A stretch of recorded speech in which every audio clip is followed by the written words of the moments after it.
we've gotten a look at the new Stormlight RPG Rules. So, is it a hit or is it a bust? I need to know for sure. Over the past year or so, we've talked about the Stormlight role-playing game, a new role-playing game by Brotherwise Games that adapts the Stormlight Archive series of books by Brandon Sanderson. Sanderson, of course, is one of the biggest fantasy authors alive today, and he has this huge fan base of super dedicated fans. He's also shown that he can make a ton of money on Kickstarter with his projects, as he currently holds the record for the biggest Kickstarter of all time on that platform. Now, we're expecting the Stormlight RPG to be a hit as well, considering that over 25,000 people are following the game's Kickstarter prior to launch, and because the game will have a full slate of digital tools available at launch. More on that over on our comicbook.com. We just wrote that article today. But just because something makes a lot of money doesn't mean that it's good. Now, earlier this month, we had the chance to check out the beta rules that will be available as part of the Kickstarter launch, along with a first-level adventure designed to give folks a little taste of the game.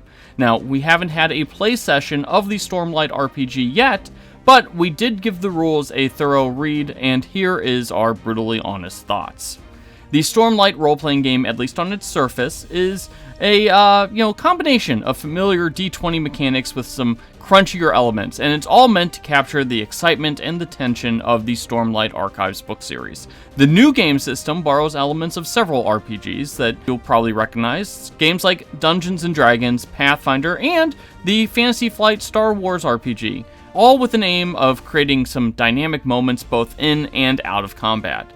Now, I'm a little surprised to say this, but it does appear to be a touch crunchier than Dungeons & Dragons 5th edition, but this is probably because Brandon Sanderson creates complex magic systems, and it has a very deep world, and you need crunchier rules to reflect all of that and the sheer scope of what you can do within this role-playing game. Now, the game itself uses a brand new system designed by veteran tabletop designer Andrew Fisher, who's best known for working on Genesis system games such as the Star Wars RPG and then later the Genesis core rulebook. The core of the game feels very similar to Dungeons & Dragons. For instance, it uses a D20 roll for checks, but it does come with a couple of wrinkles. For instance, there is a plot die that players can use during key moments that either add opportunity or complication to the rolls. Opportunities, which can also be added when players roll a natural 20, can be exchanged for one of several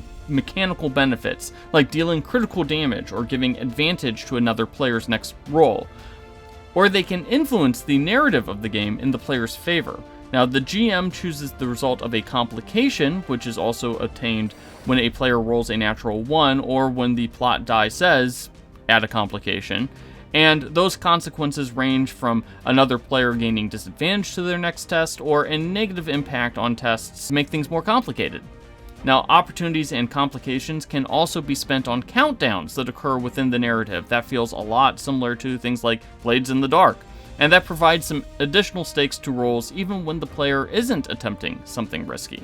Another interesting bit about the Stormlight role-playing game is the use of focus as a meta currency, and players spend that to fuel character abilities. There are a number of generic actions that require focus to use, such as using a medical kit during combat, or attacking with an offhand weapon. But the character sheets that we saw indicate that many abilities, both in and out of combat, also require focus to use. The rules beta also adds that Investiture, that's a magic resource from the Cosmere from Brandon Sanderson's books, that's going to be another meta currency that will eventually come into play, at least for those characters who pursue the Knights Radiant character paths. The rules beta doesn't provide any detail on character creation or investiture, so we couldn't really get a read on this part of the game, and honestly, that was one of the more frustrating things that we found during our read-through of the beta. It's clearly only chunks of the book and not some of the more important parts, like how to build a character. The game has no saving throws, but instead has 3 different kinds of defenses, representing a character's natural resistance to certain kinds of attacks. The game also uses a 3-action system, which is basically like Pathfinder 2nd edition in combat, although players can sacrifice an action to take a fast turn, thus guaranteeing that they can act first in a round of combat. Now, there are several standard actions that players can take in combat, ranging from standard attacking and moving to doing things like bracing to force disadvantage on incoming attacks made against them.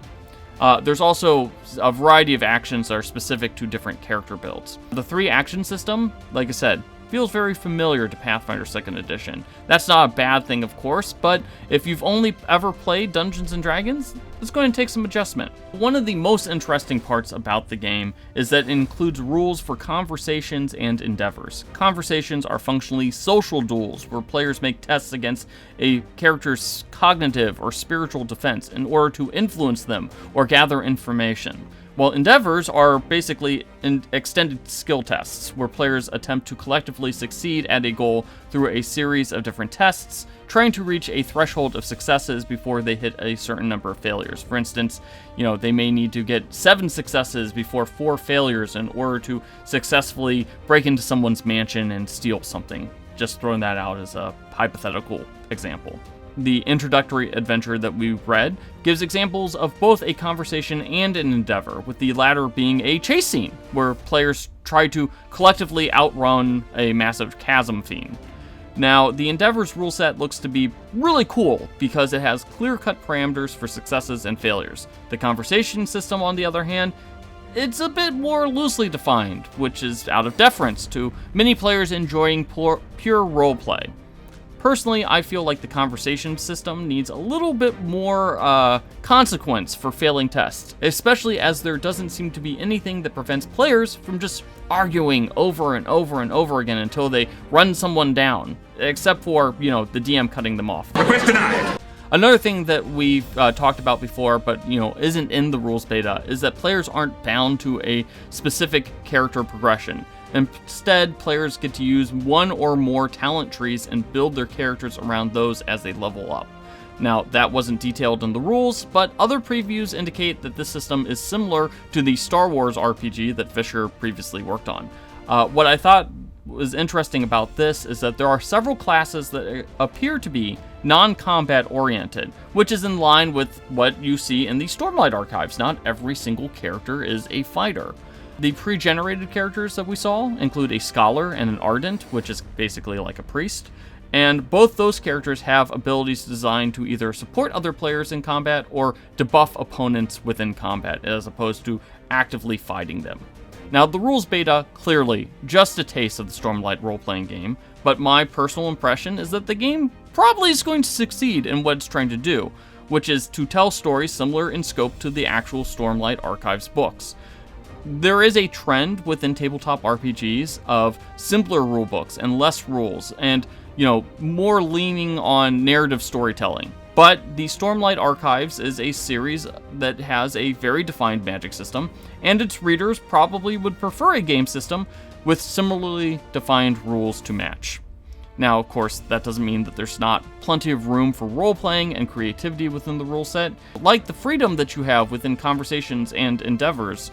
And the combat rules seem to really take the best bits of popular games like Pathfinder and D&D, while adding some of their own twists that make sense given the nature of how fights tend to go in Sanderson's books. Now, my biggest criticism is that there seems to be a little bit too much influence from D&D at some points. For instance, the game, every player has access to 18 skills, and that's a lot considering that it's pretty clear that some players aren't going to ever use all of those skills. Also, I'm curious to see how scarce the focus metacurrency will be, and whether players will end up hoarding focus like they do in other games. I've seen that before. You see that in D&D all the time, where someone only has a limited amount of resources, they're going to hoard it until they have to use it, and it makes the game a little less fun. All of that, of course, is going to be dependent on character progression, and I was surprised and disappointed that we didn't get to see what seems to be one of the most unique parts of the game that wasn't available at all in the preview. So based on the rules beta, I'm guessing that this game is probably comparable to D&D 5e in complexity, and it might be even a little bit more complex depending on how some of the unrevealed systems play out. But if you know how to play 5e and you're comfortable with that game, you should be able to figure out this game pretty quickly. Perhaps most importantly, it's clear that the Stormlight role-playing game is made by Stormlight Archive fans, and that they've set out to create an experience that's very faithful to those books. That might somewhat limit the potential player base to just fans of Sanderson's works, but the Cosmere is a massive body of work with tons of fans, and I wouldn't be shocked to see this system eventually adapted for other Sanderson books as well.